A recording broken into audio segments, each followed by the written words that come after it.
good evening, folks. My name is Rich Lang. I'm the pastor of University Temple. So I wanted just to open up with just a couple of words, some personal words, and then turn it over to Jeff, who will begin tonight's program. I grew up thinking that Israel was a special nation, that it was an exception to history. And when I became a Christian, I was taught and believed that the nation itself was ordained and favored by the God of biblical scripture. And I learned vaguely, because I wasn't really paying that much attention growing up, but I learned that Israel even had magical powers of a sort. The miracle of its birth and how they were able to return to the Holy Land, which just so happened, the way I was taught, to be wide open for nation building. The miracle of the constant military victories highlighted by the '67 war. As I aged and became an adult, I just assumed that Israel was a special nation, but then I started to hear other versions of its history. This was post-high school. I had become an adult by this time.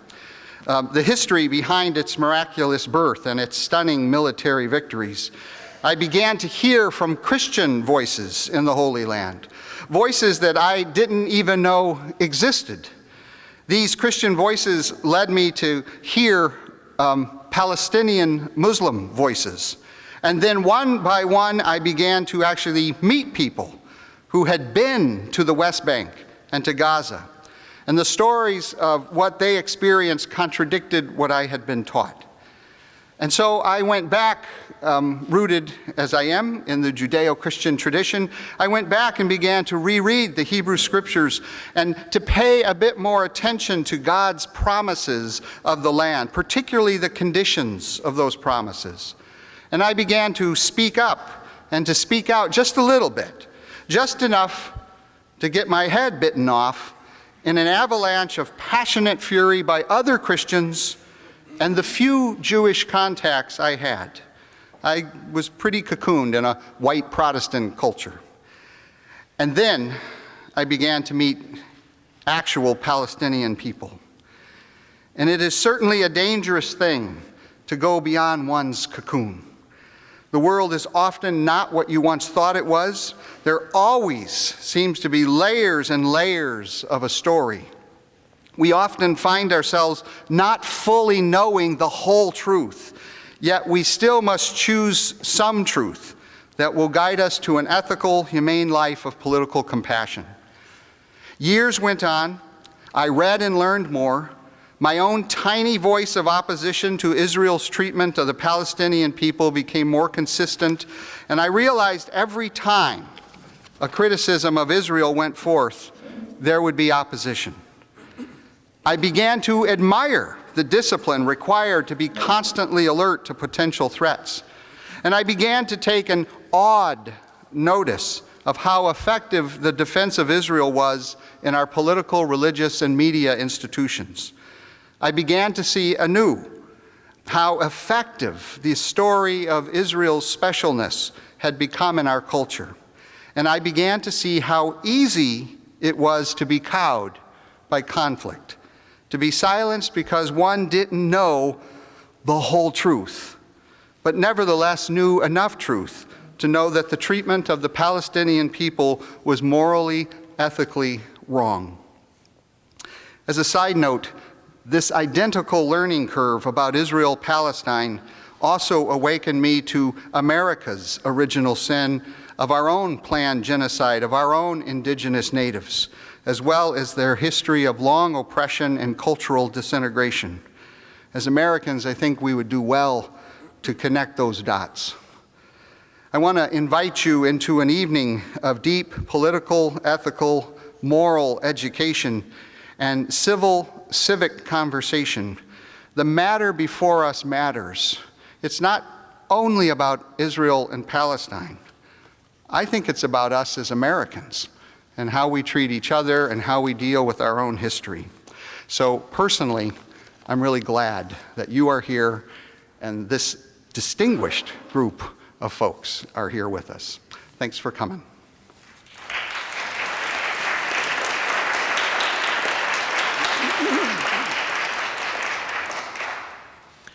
Good evening. Pastor Rich Lang must not be a Catholic. He said he doesn't want to ask you for money. Well, being brought up in Catholic schools all my life, man, you had to have money. Welcome to a panel discussion of the crisis in Gaza. A war would be a misnomer because a war implies a conflict between two relatively more or less equal parties. Not what is happening, what has been happening, and what continues to happen in Gaza under the Israeli heel. I won't take much of your time in this because we have three eminent speakers here to speak on different aspects of what is going on, the past, the present, hopefully into the future as well, in Israel, Palestine, Gaza. We have Assaf Oron. He's an Israeli-American born in Boston of Israeli parents who escaped from Poland.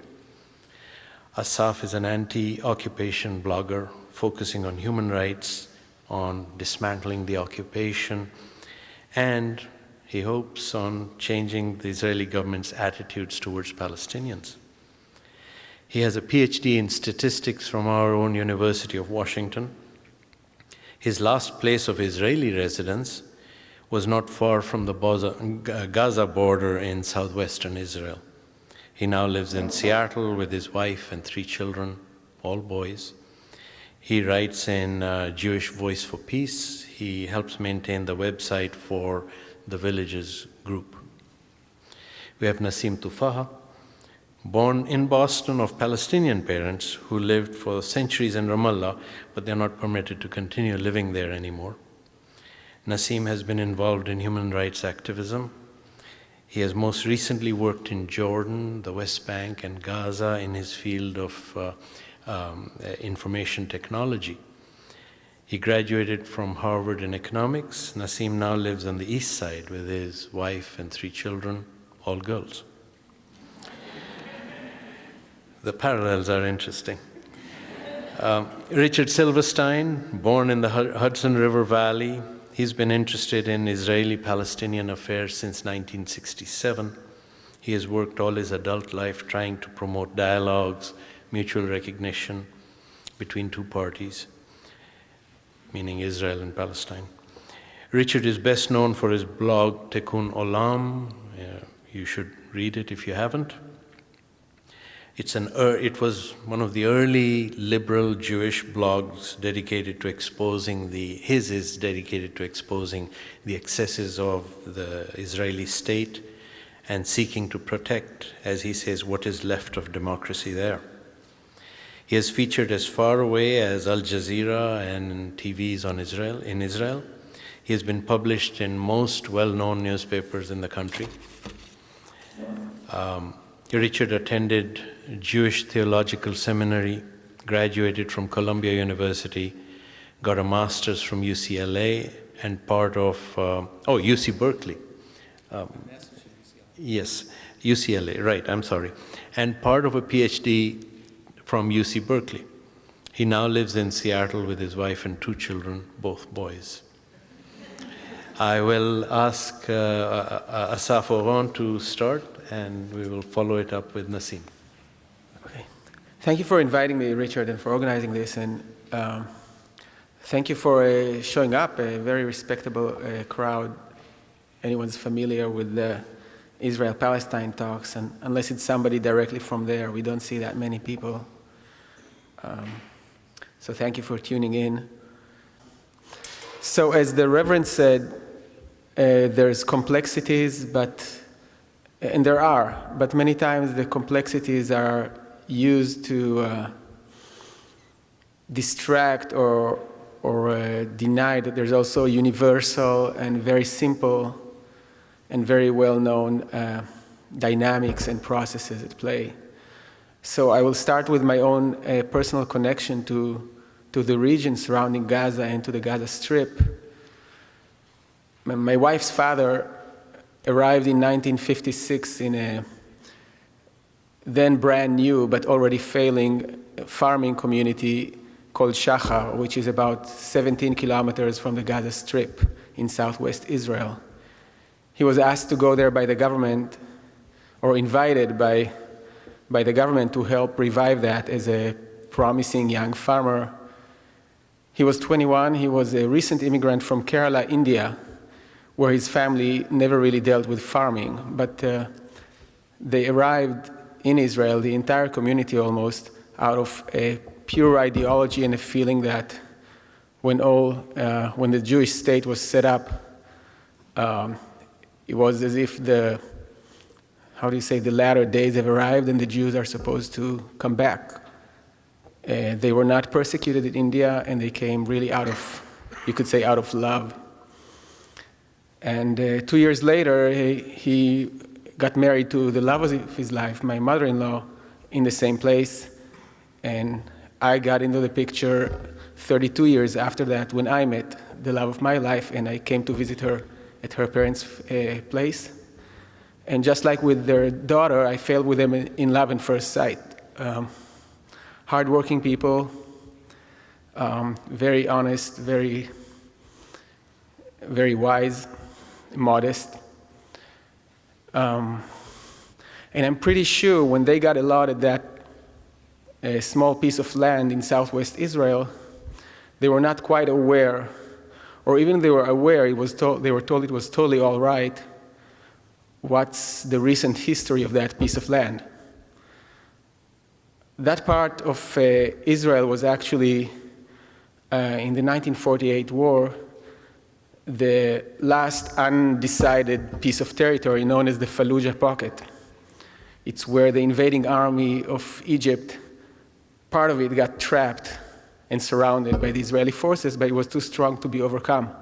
So the eventual ceasefire found them holding on to that territory with a few Palestinian villages in it as well.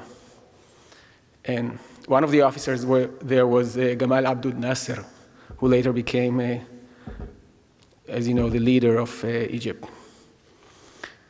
And in that agreement, they finally, of course, they got out of there because there was an armistice and they had no reason to stay guarding that small pocket, but the agreement guaranteed that those Palestinian villages that stayed there would be allowed to remain. It took about a year till 1950 when, from what I've read, explosions started sounding in those villages and houses started blowing up in the corners of the villages, and eventually the villagers left, and their descendants now live in, as far as I know, the Jabalia refugee camp, which is the largest and most squalid, maybe, refugee camp in the Gaza Strip, about 20 kilometers from there. And we too moved in that region. Later in the mid-90s, we bought a house in a village not far from Shachar. And these are not the same villages and the same names and exact locations as the Palestinian ones, but it's the same land, basically. We bought a house there when we moved in, and I was somewhat more aware maybe of the history by then, but also thought it's all right, because now we had a peace process with the Palestinians, and anyway, 1948, we're raised to think that bygones are bygones about 1948. It's beyond dispute, so we tell ourselves, and being, somewhat left of center, I certainly wished well for the people of the Gaza Strip and hope they become free, but the context, the full context, and the potential for future horror not dawned upon me back then.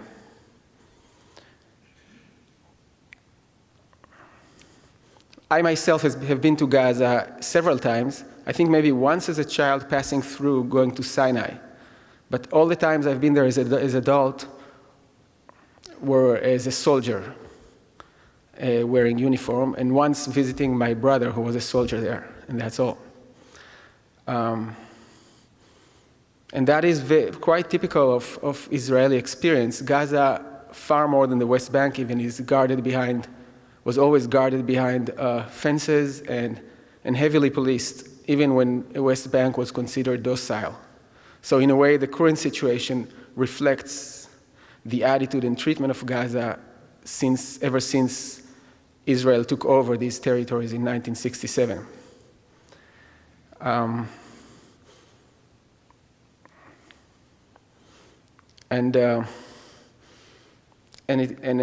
So there is a simplicity here. A simplicity here is the people displaced, just like other places. If you ever get to read the book called Planet of Slums by Mike Davis, is it Mike? Yeah, a scholar, Mike Davis. He lists Gaza as the 9th most populous slum in the world. And in the list of those biggest slums in the world, many of them are caused by war and displacement from the mid-20th century onwards. And Gaza is just like those places. Except that in Gaza, the West have chosen to vilify the victims, if you will, and to prevent any meaningful solution and resolution of the situation. And therefore, the Israelis, left to their own devices, or the Israeli state taught its citizens, whether immigrants or children or whatever, all kinds of hogwash about who these people are, whether they're in Gaza, the West Bank, inside Israel, or in the Palestinian diaspora, and how to address them, or whether at all to count them as deserving of notice. And the result has been a reinforcing cycle of oppression and rebellion, and that both of them have taken a very immoral twist. To go back to my wife's parents, so they still live in their home. My father-in-law now is very ill. And they were actually last Thursday, that is 10 days ago, that was the second day of the operation, they had a doctor's appointment in Ashkelon. Ashkelon is the main town, and it's far closer, it's closer to Gaza even than where they live. And during the appointment, my father-in-law was lying on the bed, and the rocket alarm rang about 4 times. And each time, my mother-in-law and the doctor had to run out. That was the instructions, and the security guard stayed with my dad-in-law. And he's not, just this few months, he became less lucid than before. And he couldn't figure out why they were running away. So in a way, it's merciful that he wasn't as lucid as he was, because he wasn't mobile enough to run away.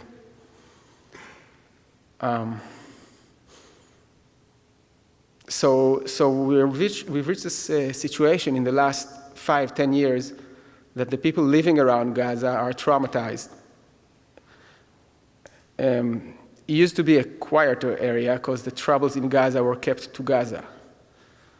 And what I'm seeing in this is basically a ripple effect. If you look the broad look, you can't sustain a trauma and oppression and violence so intense as in happening on Gaza and really expect to remain completely clear of the effects around Gaza. And any hand that aims fire at civilians is criminal, no matter what's the color or the nationality of the person holding the trigger. But what we've been holding Gaza under, it is inconceivable that we ask for peace and quiet. So my vision for Gaza, first short term, is to see it open up, having a chance for people there to live a normal life. I think Nasim, right? Nasim will be far more qualified than I to share with you the conditions of the people living in Gaza. But I find, so I served in the IDF. I'm not a security expert, but I think I understand security more than many of those so-called security experts. And whoever tells you that security can be arranged by holding 1 million people imprisoned, he's lying to you. They're simply scam artists, con artists. There's no justification and no security pretext can justify what's being done to Gaza, which is basically an open-air prison. So this has to end.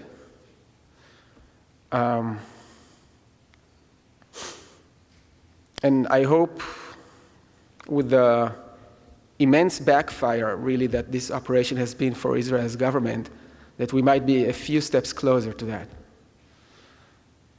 This operation has been a little bit of an demonstration of how much the Israeli narrative, the mainstream narrative, the politicians, the media, the military have been living in an echo chamber, especially for the last 12 years, since the collapse of the Oslo process. 12 years, they've been, anyone watches Fox News? So I don't, and I don't have cable, but I hear enough and I see clips. So Fox News would be a mild approximation of the echo chamber that the Israeli mainstream has bubbled itself into the last 12 years. And really, I mean, for me, it's comical in one way, but in another way, it's very painful, because these are people, you know, I grew up with, I know, and I love them. And they're good people in principle, but if you put, again, just like we put the people of Gaza in a physical, in a physical bubble enclosing it from the world, Israel put itself in a mental bubble and told itself total crazy things for 12 years. And that's how they convinced themselves that this operation could be a good idea on any planet, which is not. And at least this time, reality came back to halt them before the damage was even more terrible. I mean, as it is, 172 Palestinians and 6 Israelis died, as far as I know the count, and that's terrible. But it could have been far, far worse. And if I may end, how much time do I have? Yeah, if I may end, there's somebody who didn't deserve credit. I mean, that deserves credit and didn't get almost any credit for the fact that this operation ended so fast. And this is President Obama. And I've written that. My last blog post, if you look it up, is saying that. And I've gotten some heat over that from other anti-war people. The fact remains that this operation ended under 7 days. And the entire Israeli establishment is walking around like somebody who got a kick in you-know-where. And it's not the Egyptian president who stopped them, okay? They played a role, but an Egyptian president that just came into power a few months ago and still can't figure out his own role in his own country could not do it to them. And it wasn't the Hamas fighting either, even though and it wasn't even the resistance inside Israel, which I want to say mercifully is waking up again, but it's still a small minority. It was a president that's already been maligned a lot and has disappointed us in the first term. He has not been as bold as he could have been with respect to Israel-Palestine. But he has his style, he doesn't go on and he doesn't use the bully pulpit and start verbally trashing people. He works his own ways. He sent the Secretary of State. He called on the phone constantly. He made sure that Israelis give respect to Egypt rather than ignore it, which was all too convenient for the Israeli government if they wanted. And when I'm pretty sure that when Secretary Clinton got to Jerusalem and then to Cairo and then flew back to Jerusalem, it was a clear message that she's not leaving without a deal. And maybe that's the first thing she actually told the people in Jerusalem, that she's not going to leave without a deal. So that's why we're here now, not in the middle of a ground attack, because the ground attack was planned. And the entire Israeli reserve forces was called up for the first time in 30 years. And if you suspect, like I do, and like most Israelis, or maybe half of Israelis suspect, that this operation did have anything to do with the upcoming Israeli elections, then the most stupid thing that a bunch of macho right-wing politicians would do to increase their popularity for the election would be to call up all their reserves, a bunch of macho men like themselves, have them hype them up with with rhetoric while their families at home might be sitting in shelters, and have them stew in their own juice and tell each other macho stories, and then go back home knowing that they had a ceasefire and never got the chance to go in. So there was no bluff here. There was somebody stopping them. And I'm grateful that this happened, even if I don't have somebody waving a big it's me sign. And I'm also hopeful that in the next 4 years, even though no one man can bring a change, and it has to come from the grassroots and from the various sides involved, that we are going to see also a better leadership from here, from America, for the coming 4 years. Thank you.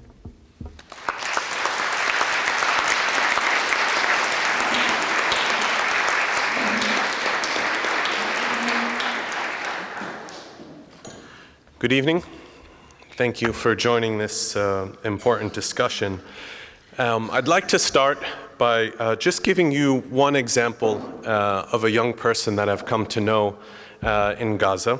Her name is Layla Abu Dahi. She is 22 years old. She's a student at Al-Azhar University in Gaza City. We've worked together on a number of projects to try to promote development of the technology sector within Gaza. She is a bright, energetic, talented young lady, full of potential, full of energy, and she lives a fairly typical experience in Gaza. She's a hard worker, she studies hard, often without power and electricity, often cut off from the internet, and persevering through these frequent bombing campaigns. I've seen her through her disappointments and challenges.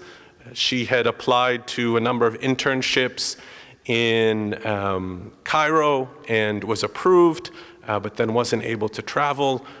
She was rejected in terms of traveling to Ramallah, where we had also prepared a number of technology training events. And so she would express her frustration and blog about it, and it was kind of painful to see, but a fairly typical experience within Gaza. But I've also seen her development. I've seen her overcome these challenges. Ultimately, she was able to secure an internship in Cairo. It's one of the first times she was able to leave Gaza, experience the world, and you really saw someone really coming into full bloom. And during the past couple of weeks, things were, of course, very tense. We kept in touch via Facebook and Skype. Her Facebook statuses said things like, my neighbor was just killed. Also, I'm going to sleep. If I'm going to die, I'd prefer not to be awake to witness it. Another one in caps, it has never been that close to my house before. And another one, I need something to distract me from all of this death around. Any app idea for me to start coding, she put out there, and people started giving her some ideas to start coding. I'll come back to Layla's story in the end, but when I think about a solution to the crisis in Gaza, I think about what would this solution really mean to someone like Layla. And for us to think about a solution, it's critical that we really identify and recognize what the underlying problems are. And I'd like to just quickly address the three problems that I think are really of the highest order that need to be addressed if we're going to have a durable solution to this conflict. The first problem is the Zionist expansionism and the effects it has, including the refugee crisis it's created. So problem number one, Zionist expansionism. If you look at Palestinians in Gaza, the 1.7 million who are bottled up in this tiny strip of land, 80% are refugees. They've been denied their right of return for over 64 years. They are really living in these conditions that were not created overnight, while the international community has ignored them. But Gaza is just one example. It's only one example, maybe the most extreme example, but really only one example of this Zionist formula, right? And this Zionist formula, as it's been practiced, is quite simple. More land, less Palestinians. More land for Jews, less land for Palestinians. And when the Palestinians can't be removed, they should be confined and disconnected, as confined and disconnected as possible. And this is Gaza, this is Jerusalem, this is across the West Bank, across the Jordan Valley, this is across Israel. It's across the Negev in the south, it's across the Galilee in the north. This has been the ongoing Zionist policy to Judaize this land that was originally known as Palestine. And I think this problem was made absolutely clear when, on a letter on November 16th from the mayor of Upper Nazareth, Shimon Gapso, wrote in a letter to the Interior Minister. We can have a separate discussion about the Interior Minister and his quotes about bombing Gaza back to the Middle Ages. But in this letter, this mayor wrote, as a response to a protest that took place within Nazareth against the bombing of Gaza, he said that he would evacuate from this city its residents, the haters of Israel, whose rightful place is in Gaza. Now, this example not only highlights how whether a Palestinian is in Gaza or whether they're in Nazareth, they are the same inconvenient demographic threat to the state of Israel. They represent a very inconvenient reality to this Zionist program. But to me, the real irony here is, what is this place called Upper Nazareth? Upper Nazareth was created in the 1950s, and its whole point was to stem the growth of the historic Arab city of Nazareth and the villages around it. So it was actually put in place again to disconnect Palestinians, and it was done so according to this Zionist formula. And I think it was described, this policy, this program, was described pretty accurately by General Raphael Eitan, a well-known Israeli general, who said, quote, "When we have settled the land, all the Arabs will be able to do about it will be to scurry around like drugged cockroaches in a bottle." So Gaza, end of quote. Now this is my quote. So Gaza is a bottle. Gaza is a bottle. You could call it a Bantustan, you could call it an enclave, you could call it a reservation, a prison, you could call it whatever you want to call it. I will use General Eitan's word of bottle, but we have these bottles all over. They are still trying to make Nazareth a bottle. Jerusalem is a bottle. The cities across the West Bank is the bottle. So here's the point. If we are to solve the problem of Gaza, we first must solve this underlying view that Palestinians can be bottled up because they represent some inconvenient demographic threat to the state of Israel. And to be direct, this means recognizing the right of Palestinians, refugees, to return to their homes. Full stop. This is a legal right. It's a moral right. And the passage of time and delay tactics of the Israeli government in no way lessen this right. Problem number 2, the occupation of Gaza. The occupation of Gaza has been in place for 45 years and continues to be in place, despite what many commentators have said, that Israel withdrew, disengaged, traded land for peace with all these good intentions. And the reality is that Israel remains the occupier today. As we know, Gaza is a tiny piece of land. If you were to go from the south to the north and try to run a marathon, you need to make a U-turn. Okay, you can't make it all the way. If you were to try to go to the east, you're cut off. You're disconnected from Palestinians in the West Bank. If you're to try to go to the west, you can't. There's a naval blockade that controls access to the sea. If you try to go up into the air, you can't. The airspace is reserved for Israel's drones and jet fighters. If you want to go down into the ground to fix your sewage systems, you can, because of the limitations that Israel has imposed upon Gaza. And as the Goldstone report outlined, that in addition to controlling borders, coastline, and airspace, Israel continues to control Gaza's telecommunications, water, electricity, and sewage networks, as well as the population registry, the flow of people and goods into and out of the territory, while the inhabitants of Gaza continue to rely on the Israeli currency. This is occupation.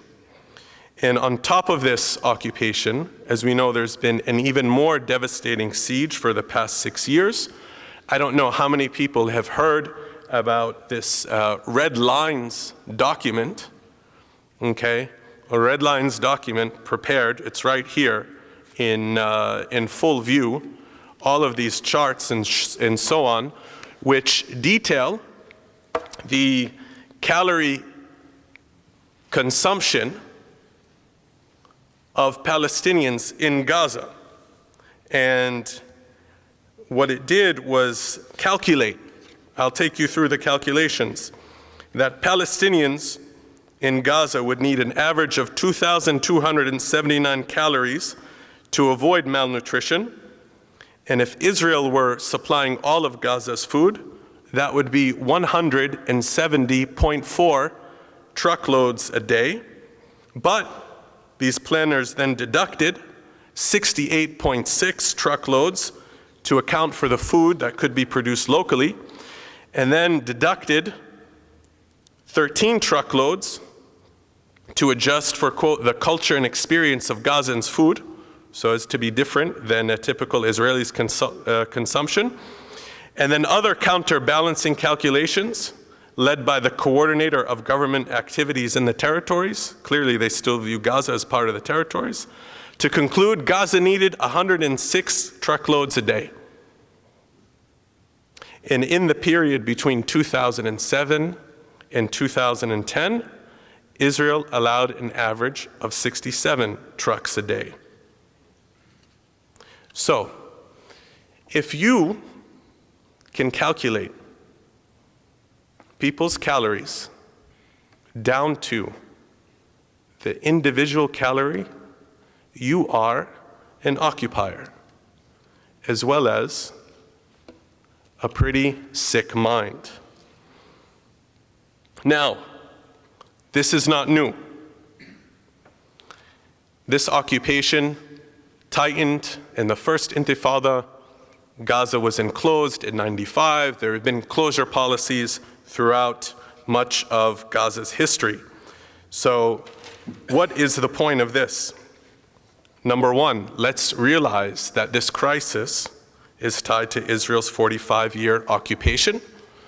It predates Hamas. It continues to be in place today and exists whether or not Hamas is in place today. None of us should be confused about that.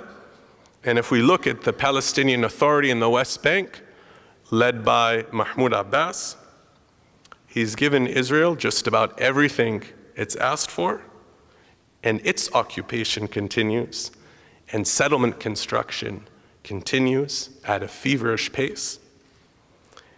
And he has really very little to show for it. So as an occupier of Gaza, Israel has a legal obligation to protect the people being occupied, not to wage war, military and economic war against this population. So the discussion should not be about easing restrictions. The discussion should be about ending the occupation. The third and last problem I'll discuss, Oslo. The Oslo formula. Oslo was really presented as a kind of savior that would end the occupation, lead to statehood, lead to a solution. And in my opinion, it may be one of the most one-sided, misunderstood deals created in history. And we're still haunted by Oslo today. It's not something, with all due respect, that ended 12 years ago. The construct of Oslo is still in place today. So what was the change brought about by Oslo? From Israel's standpoint, it was really a kind of magic formula, in that it shifted the responsibility for maintaining the occupation to the people who are being occupied. That is really an amazing shift. So it created the Palestinian Interim Self-Government Authority that it could now subcontract its security responsibilities to, and now this authority suddenly became responsible for any act, including any act of resistance, that took place among any member of this population of millions. And as part of Oslo, the PLO renounced the use of terrorism, which I think everyone can agree with, but also any other act of violence. And it assumes responsibility to prevent violations and discipline violators. So Oslo put in the requirement of maintaining complete peace and quiet. And anytime there isn't complete peace and quiet, that means the Palestinians are not meeting the obligations of the agreement that they signed. So that really becomes the only role for Palestinians. Maintain peace and quiet for Israel.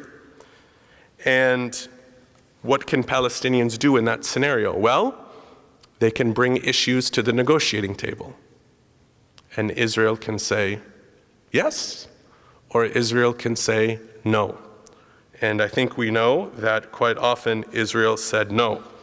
And during the 1990s, while peace negotiations were happening, if it wanted to double the number of settlers over the West Bank and what was this territory that was being discussed, it could. And it did. The US was not there to counterweight, hold Israel accountable, would have to, of course, disagree with Assaf around the role of Obama. I think it's an interesting theory, but in my view, a US president could not be more one-sided than Obama has been, including in the most recent crisis. So we have, just 2 minutes, please. So we have a situation today where no one is holding Israel accountable. Not the US, not the UN. And why do I bring that up here and talk about this construct of Oslo when Hamas has not agreed to Oslo and doesn't recognize Oslo? Well, because I believe that the same formula, basic formula, has carried over, and Hamas is operating with similar expectations now that the PA has within the West Bank. It is responsible for maintaining peace and quiet in Gaza. Whether these acts are created within Hamas or by some other group outside of Hamas, that's what this agreement, that's what these ceasefires are about. And we know that when conditions are so bad and occupation continues, there is some percentage of human beings who eventually choose not to stay quiet. This is a basic fact of life. So, what do we do? I think the answer is really two simple things. Number one, we need to focus on these core issues. We cannot solve this problem until we unwind the Oslo formula, until we end the occupation of Gaza, and until we recognize the rights of refugees over the ongoing Zionist expansion. People need to know that. We need to remind people of that. The second one, we need to create some accountability in the system for Israel. Today, it has all the choices, all the carrots, and none of the sticks. And there's an important global BDS movement, boycott, divestment, and sanctions, and there are very concrete steps that people can take. So, to close, I'd like to bring this example back to the story of Layla.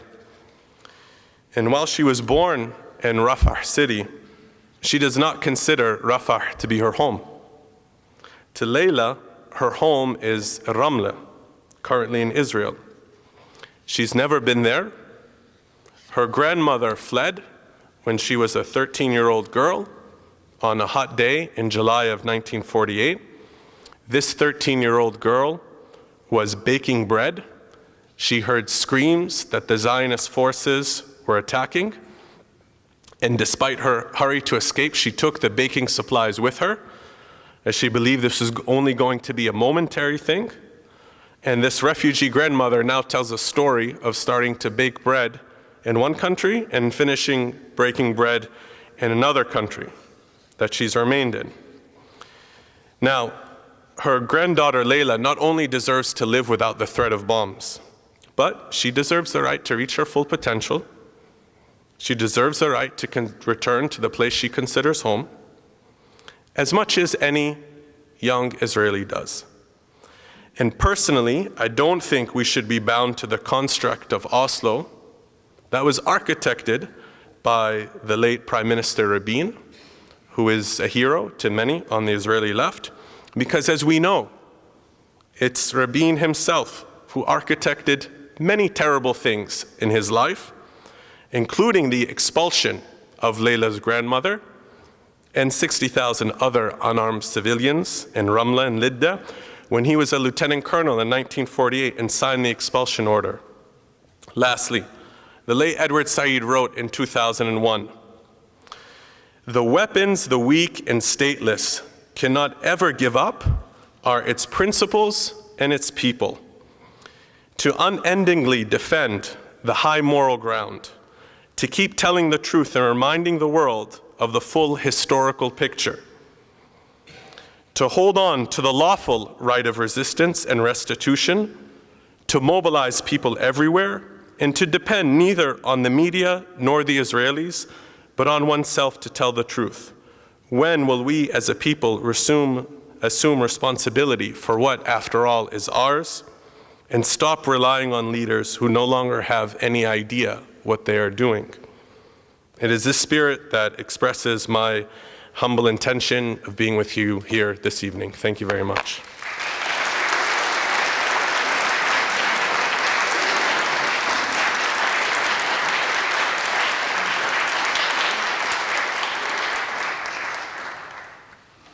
Thank you, Nasim, and thank you, Assaf, for speaking to us, and thank you, everyone, for coming. A week ago, I had this crazy idea in my mind that there was about to be a war in Gaza, and there was about to be an invasion, and what could I do?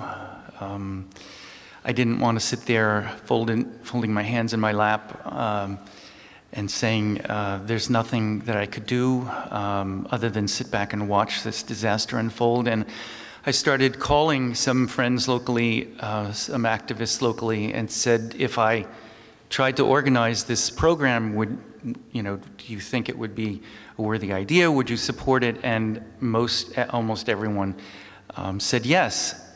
And so that's how this event started only a week ago. And thanks to that network of people, and thanks to Facebook and Twitter, the social media. We have all of you here tonight, and I want to thank you for coming. Some of those people that I spoke to that were supportive were Dick Blackney, who's been my partner in speaking locally against the possible war in Iran, Israeli-American possible war in Iran, and Jeff Siddiqui, who's been our moderator tonight, and Judith Kolikoff, and Jerry Haynes, who's about to leave tomorrow for Gaza. I want to thank all of them for sharing this vision of mine and helping me make it happen and bring you here tonight. And there's someone who isn't here tonight who I want to remember, and that is Brenda Bentz, who I've done a number of these events in the past couple of years, and Brenda passed away a number of months ago, and she was my partner in doing these sorts of events, and I'm thinking of her now in her memory, and she's here with us in spirit. The Israeli-Palestinian conflict is a complex story, has many elements, many actors, and many roles. But essentially, it's a three-legged stool. One leg is Israel, one leg is Palestine, and one leg is the US. In my own person, I represent two of those legs. Unlike Assaf, my friend here who spoke earlier, I'm not Israeli. I'm an American Jew, but by virtue of my upbringing and my identity as a Jew, Israel has played a critical role in my life. Its policies and its security and its well-being are important to me.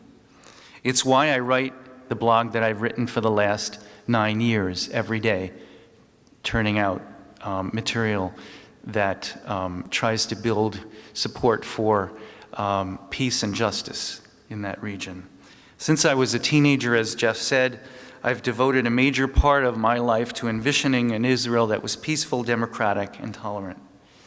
At one time, most American Jews and Israelis shared such a vision, but gradually what one might call a liberal Zionist dream has been trashed and discarded by far more radical elements in the Zionist camp, like the ultranationalists who now control Israel.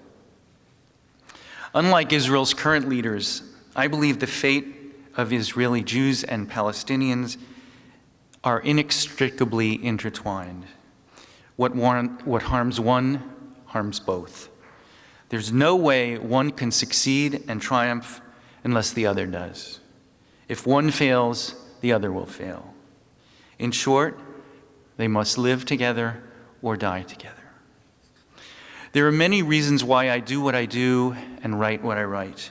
Among them, I want the American people and their leaders to know that there are American Jews who are not apologists for the worst excesses of the current Israeli government. I want American Jews to know that if their leadership or organizations want to become reflexive defenders of the Netanyahu government, there are those in this community, like me, who won't allow them to have a monopoly. And finally, I want Israelis to know that there are American Jews who care about Israel, but who will not stand idly by while this country sells its birthright for a mess of porridge, tramples on democratic values, and massacres Palestinians and their supporters, whether they're American or Arab. I'm here to tell you something that you already know. American and Israeli policy in Gaza is a failure.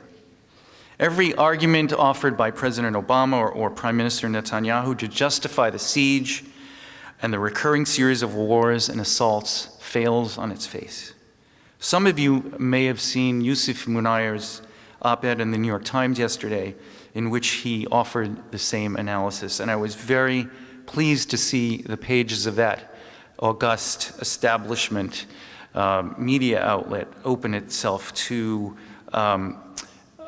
someone who dissents from this liberal Zionist approach that the New York Times tends to take in its coverage. The Gaza siege is not only a violation of international law, because international law prohibits collective punishment of civilian population, it doesn't even serve a pragmatic purpose in Israeli terms. There are two arguments that are offered in favor of the siege. that it stops terror attacks against Israel, and it counters the popularity of Hamas, which, in Israeli terms, is a terrorist organization. The recent assault, called by the euphemistic biblical term pillar of cloud or pillar of defense, and we can talk a lot about that another time. That's another interesting misuse or use of religious terminology, proved that Hamas has been able to arm itself despite the siege. It proved that the siege, if anything, strengthened Hamas and didn't weaken it. By almost every account, the latest crisis has rendered Fatah and the PA completely irrelevant politically. This suits Israel just fine, because it wants no viable representative of the Palestinian people with which it would be forced to negotiate. Since 2006, when Hamas won the elections for the Palestinian Authority, the U.S. has boycotted Hamas, refused to speak to it, or recognized it. This has meant that despite weighty matters that needed to be discussed by both sides, like the Shalit prisoner exchange or ceasefires during Operation Cast Lead or the ceasefire that was announced a few days ago, none of them could be discussed with the major interlocutor, which is Hamas. It meant that Egypt, led by the Muslim Brotherhood, had to take a lead role in representing Hamas. And Egypt, under the Egyptian Brotherhood, is not exactly the country that is the fondest in the eyes of the United States or Israel. So in effect, they have bolstered the prestige of two movements, two nations that they would prefer not to have done that. And this is what their policy has caused. The announced terms of the ceasefire this week showed possible cracks in the facade that Israel and the U.S. have created regarding Hamas. Not only did Israel agree to unrestrained movement in the border zone, it agreed to relaxing restrictions on Gaza fishermen and to end the siege. In truth, it offered to change those procedures in the context of negotiations that would be led by Egypt. And as you know, Egypt is going through its own domestic drama right now. So we're not sure what's happening with those negotiations. But Hamas, according to the New York Times, says that there already have been such meetings, which to me is a very good sign. Israel, of course, refuses to concede there have been meetings and refuses to concede that it will make any changes, but that is almost to be expected. The New York Times also announced that Gaza fishermen have, for the first time in, I think, 6 years, gone beyond the Israeli imposed 3-mile limit for fishing, and they've gone 6 miles out, and nobody from the Israeli Navy stopped them. And this is remarkable because those fishermen have a long history of being terribly harassed by the Israeli Navy, by their ships being sunk and them injured and not being able to fish. So this is another change that we hope is going to continue and be expanded. A few days ago, 2,000 Gazans celebrated their newly won freedom to move within the Israeli-imposed no-go zone on the border. And unfortunately, the IDF rewarded them with bullets, which killed a 20-year-old Gazan farmer and wounded 10 others. Israel, I think, paid a heavy price for that act because I don't think that anyone outside of Israel had much understanding of why it would be necessary to kill an unarmed civilian just because he was taking a walk in land that was his, which he was hoping that he'd be able to farm again. We don't know what exactly was agreed by the parties negotiating the ceasefire. There may be side agreements, secret side agreements. But if they do lead to lifting the siege, it can't happen a moment too soon. Israeli IDF General Giora Eiland, who is not a dove and not a leftist, said at the height of the Gaza incursion, the assault last week, that Israel has only one choice, one pragmatic, realistic choice in relation to Gaza.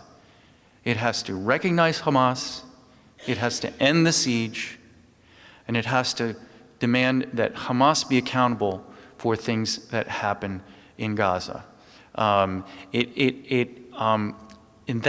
his mind, is the only way in which Israel can expect that there can be any quiet in the south and any security there for its residents.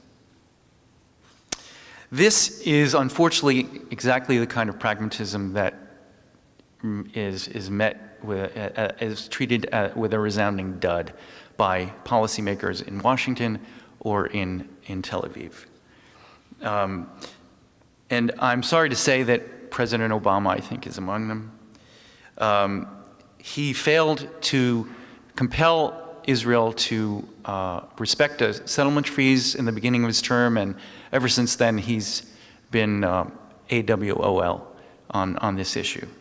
Except I should concede that Assaf is right. He did play a role in negotiating the ceasefire, and I think he deserves a certain level of credit for that, although I'm highly critical of all the things that he didn't do that he could have done aside from that. I don't think that Obama would have made the effort that he did in the ceasefire unless he felt that an invasion of Gaza would have upset the apple cart of all the other issues that he needs to deal with in the Middle East, the main one of which is Iran. A possible invasion of Gaza threatened his ability to negotiate his way out of the Iran impasse. I've made the argument in my blog, and this idea was originally given to me by Dick Blackney, who's with us tonight, that Obama was as supportive as he was of the Israelis, refusing to criticize them, conceding that they had a right, in his eyes, to defend themselves from Hamas's rockets, because he needed to build up credits in the bank with Israelis and the Israel lobby when he planned later on to take a more conciliatory approach towards Iran.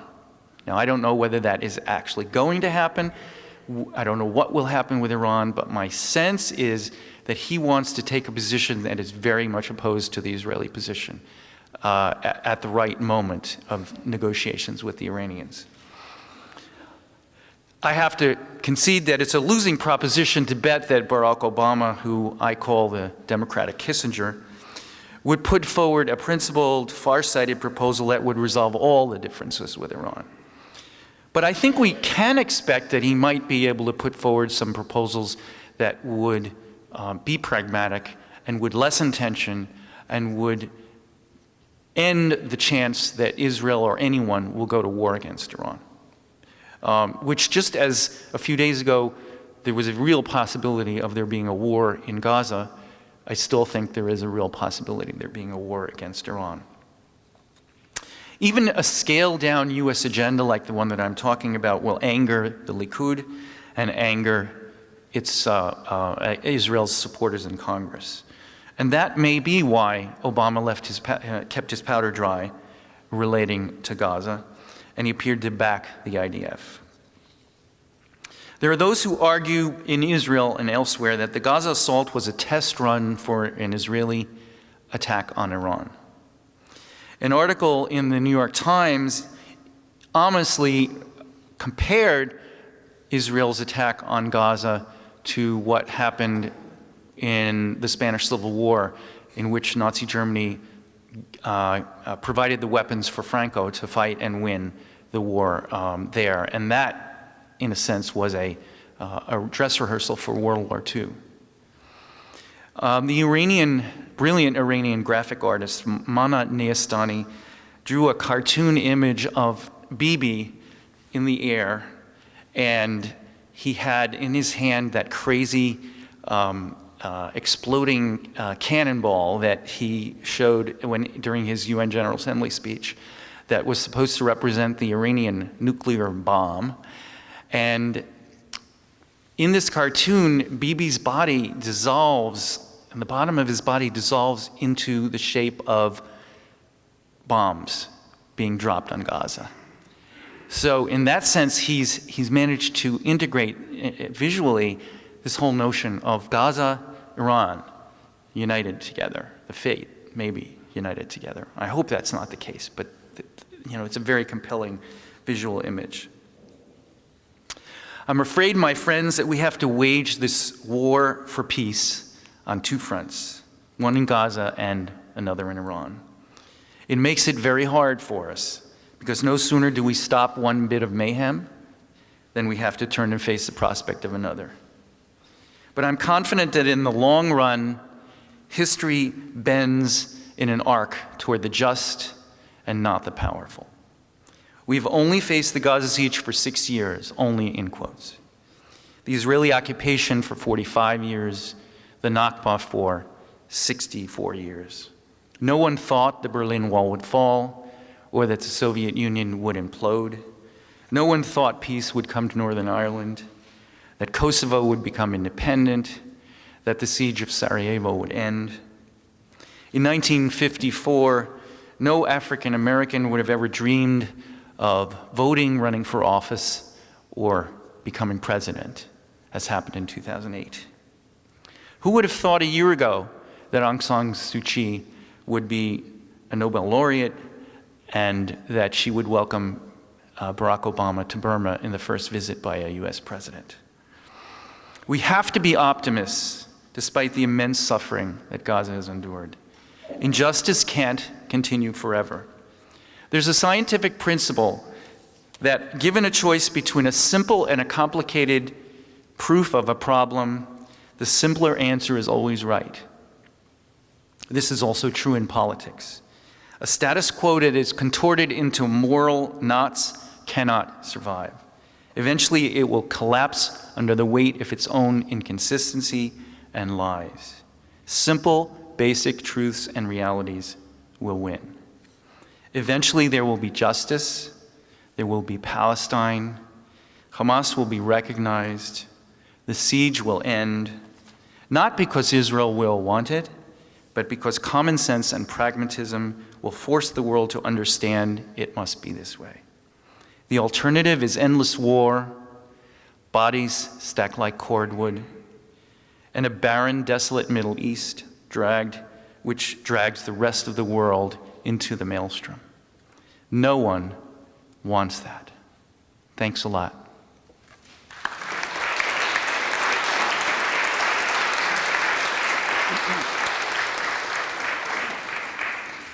Thank you. Thank you. Okay. So there will be one person who would like to give some of his witness thoughts on Gaza. I feel very strongly that we shouldn't just walk away thinking, oh my God, wasn't that wonderful, or oh my God, wasn't that terrible? Because if it stops there, really nothing has happened.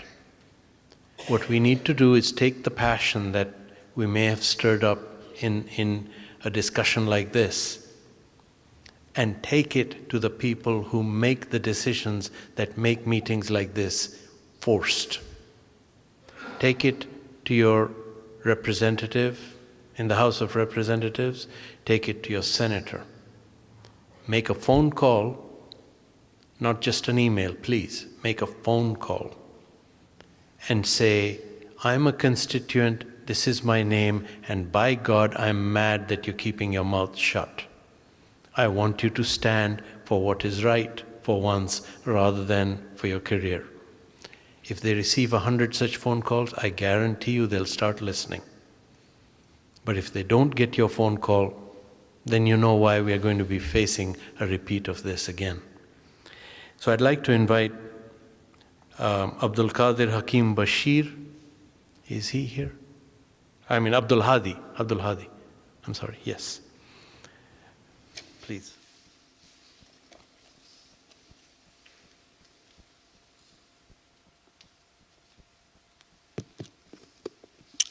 Hi, good evening, everybody. I only have 5 minutes to talk to you, but I think I have a lot to say, but I'll try to condense it as much as I can. And as we all know that the core issue of the Israeli-Palestinian conflict is the Israeli ethnic cleansing against Palestinian. Now, I think, in my view, based on the facts that the media has tried to systematically cover up that there were 170 people killed in the Gaza Strip, and over 40% of them were children under the age of 20. and they talk about a ceasefire. Now, I don't think that this is the solution, because how would they really talk about a ceasefire with a whole nation that is really deprived their basic needs and their basic human rights? See, it's funny because I see people like quoting Obama the other day while I'm like looking on my Facebook, and Obama said like, what nation on earth would allow rockets to fire on their people, and Israel is protecting their own civilian? Well, like, it's funny because the UK and the United States government seem to be okay and tolerating 1,700,000 people in Gaza receiving rockets, Israeli rockets, every single day. And they seem to be okay. The US government seems to be okay as soon as those people are silent and they don't fight and they don't fire rockets or to defend themselves and protecting their civilian. The other thing, as long as those Palestinians besieged, they seem to be tolerating every single day, and they keep silent. I just found it strange. They talk about the ceasefire when we see racist and racism in the United Nations Council and in all meetings that has been held in the United Nations General Committee when the president of Palestine, Mahmoud Abbas, came to ask for an independent state. So, well, now I see many years ago when I was in Gaza during the Castled operation, I used to work with the Palestinian Red Crescent Society and the catastrophic unit management. And I saw and I witnessed a lot of people came to the local hospital, body parts, and we dealt with them. This time, I'm here.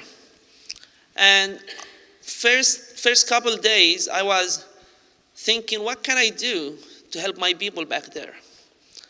And I was looking at the news and like reading the different posts, and actually I found that we had about 700,000 Facebook journalists and Twitter journalists.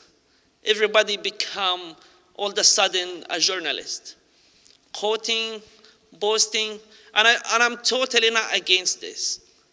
But instead, I really support it. But the issue is that we need to be really attentive about the portrayal of this media against Palestinians, because most of these people, they just forge information from an Israeli Zionist website trying to portray the Palestinian as the violent, as the terrorist, as the people who attack Israel. But let's face it, how did that happen? How did that all start? It all started with Israel killing the head leader of Hamas, and here I'm not a supporter of Hamas. I'm totally against them, and I'm in the United States because I'm in the hit list of Hamas, so you all know. But Hamas is an elected party of the Palestinian people. They elected them. And the other part of it, the other part of this magical solution, that the government in Ramallah, which has been dealing with Israel for 64 years, and they were cooperating with them, they gave all they can to achieve peace between the both of them. What happened? Yasser Arafat got assassinated. Mahmoud Abbas now is threatened by the US government, especially in the last visit for Hillary Clinton. She told him, "You'll destroy yourself if you go to the US, to the United Nations Council to ask for a Palestinian government or Palestinian state." So the issue here is Israel didn't give Hamas or their government or whatever they call them, they didn't give them a chance, and they are attacking them and they want them to keep silent. I think this is really disgusting to see people receiving rockets every day. And to me, like I live in here, I wasn't really far from all of this, because in the third day of this operation, I lost 2 of my cousins. And my uncle's house got half demolished, partially demolished. And it's like only 2 houses far from my house. My family here is in Seattle, but still, I still have my brother and my 3 sisters back there. So I think the whole issue is that a ceasefire is not a solution. The magical solution is that Israel should stop their ethnic cleansing, their terrorism. They should stop all that bullshit they're doing there, and they should achieve peace in the Middle East, and especially with Gaza, because nowadays it's not as like 4 years ago, because those people in Gaza, they are just desperate. And if they're gonna attack them again, they will attack them and they will hit them, and the violence will not stop. And if we're gonna just deal with it eye by eye, I think the losses will be huge in between both parties. Thank you.